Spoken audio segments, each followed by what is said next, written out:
So I've already touched on a number of these points in talking about the different financing strategies, but again, looking for those vertical and horizontal support. So looking for sources of support from both state and federal agencies, but also other communities in your state. And I think an important point is looking for organic connections with other programs and initiatives that build on shared interests. So that was the point that I was just making, that sometimes folks overlook related initiatives that aren't primarily dealing with the issue that's front and center for them, and I think then miss out on the ability to draw support from other stakeholders that might be able to be pulled into your efforts. And I think in terms of thinking about the work, in terms of attracting stakeholders, again, a good example from the Urban Health Initiative was that they very consciously from the beginning talked about their work as a campaign. So instead of a set of supports and services, they were engaging in a campaign to build public awareness, to build public will, to support programs and services that helped children around various health issues, but it allowed them to keep a big picture framing and avoid just having the usual suspects at the table and really engaging the whole community in their efforts. So thinking about how you would create a campaign for your initiative the same way that other campaigns, whether they're political or issue campaigns, try to appeal to a broad range of stakeholders. And lastly, there's the important point under this about go to the stakeholders, don't make them come to you. So make sure that you're reaching out to other forums, to other initiatives, and not just making them come to your meetings. The fifth principle of sustainability is leadership.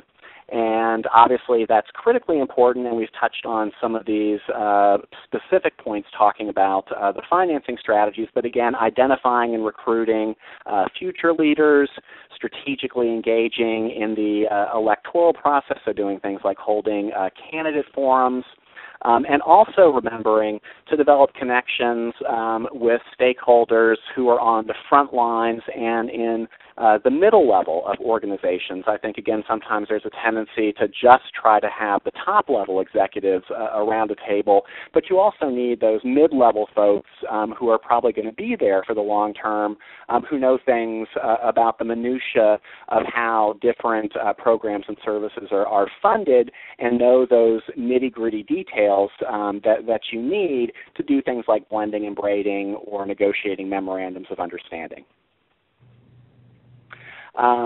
So quickly, the sixth principle is flexibility of structures, processes, and strategies.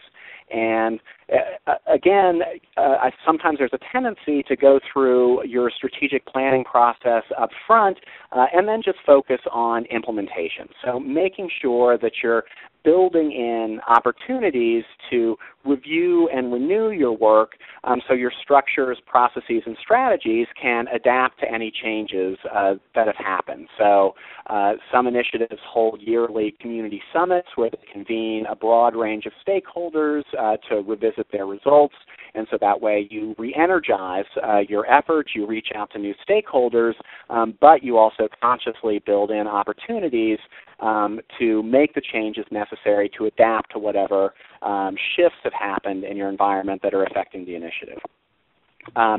Seventh point briefly is make sure that you have robust internal supports. And again, this goes back to the issue, I think, primarily of where you locate your governance structure. And again, the basic trade-off is that if you site your governance structure primarily within a public agency, you tend to have higher levels of capacity, things like finance, human resources, information, communication, but sometimes the trade-off is that it's less inclusive and it's harder to build ownership of diverse stakeholders. On the flip side of that, if you try to create a standalone entity, then those internal supports become much more problematic because you've got to recreate them whole cloth. So again, that's a question that each site needs to make, but make sure that you think strategically about how your choice of where you cite your governance structure is going to affect the long-term sustainability of your initiative. And the last principle is making sure that you have a sustainability plan, and that's what we'll move into right now, talking about how you develop a strategic financing plan instead of just focusing on programs and services. So this slide just shows you the basic steps that you go through to create a strategic financing plan. But I think the most important thing in terms of framing this is to know the difference between developing a budget and developing a strategic financing plan. And again, this is not a requirement that you do this, so I don't want you to think that this is what you have to do. And again, it's very difficult to go through this process because it's fairly time-consuming, as you'll see when we go through these steps. But I really think it's important to at least consider taking this particular approach. Now, a budget, as I'm sure you all know, simply lists the total cost of your initiative over time. And obviously you need to have a budget, but that's what goes at the end of the strategic financing plan, the total of all your costs. And a strategic financing plan breaks out your needs, costs, and sources of support by the specific strategies and activities that you'll actually be engaging in. And that's a very different way than how most budgets are done because it's much more detailed. It can be time-consuming to create, but again, it gives you a much finer-grained picture of how you're spending your resources and the results you're getting from those resources. So, turning to the first step, you need to ask yourself what you're going to actually finance. And so, again, back to the point of trying to capture some synergy with the efforts that are ongoing at your sites, when you're developing your strategic plan, you should probably be thinking in terms of spelling out the general strategies that you'll pursue and then the specific activities underneath those strategies. So for example, a strategy might be to improve the coordination of training resources in the community, and a specific activity would be to hold an annual interdisciplinary training session.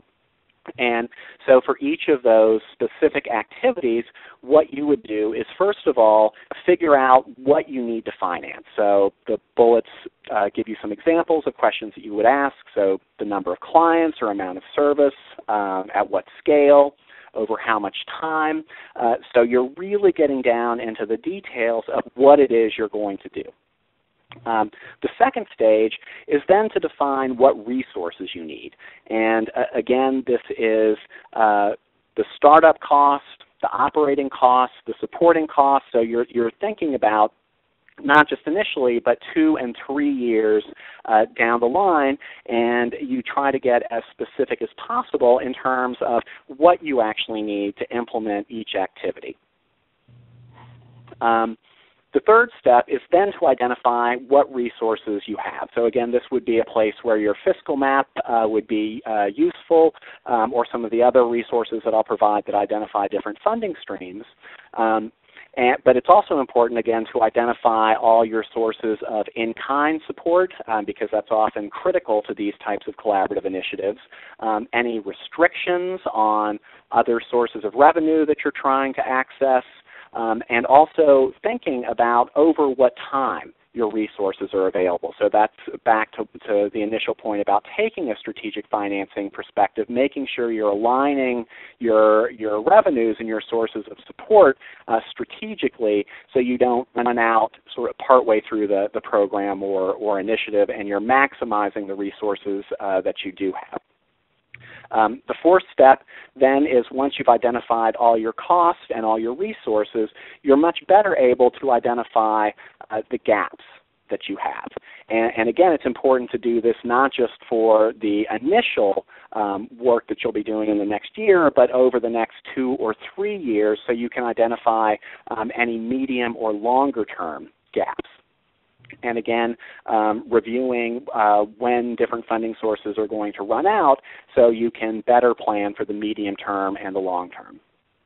And then the fifth and final step is to go through the sources of support and financing strategies. So where there are gaps, how will you meet them, and how will you best maximize the resources you have by looking at the different financing strategies that we've talked about, and making sure that your strategic financing plan has diverse sources of support, that there's a good fit and alignment between what you're trying to do, and that you're thinking in the long term, so not just next year or even 2 and 3 years down the road, but 5 and 10 years down the road. And again, this is a more challenging way to develop your budget because it's much more detail-oriented, but what it allows you to do is develop a much finer-grained sense of the cost of your specific activities, and then you can link that to, again, the outcomes and evaluation process, so you get a much better idea of what you're actually getting, what your return on investment is for your basic activities, in addition to giving you that longer-term strategic focus on how your financing needs are going to evolve and change over the course of your initiative, and what kind of strategies you can use to meet them.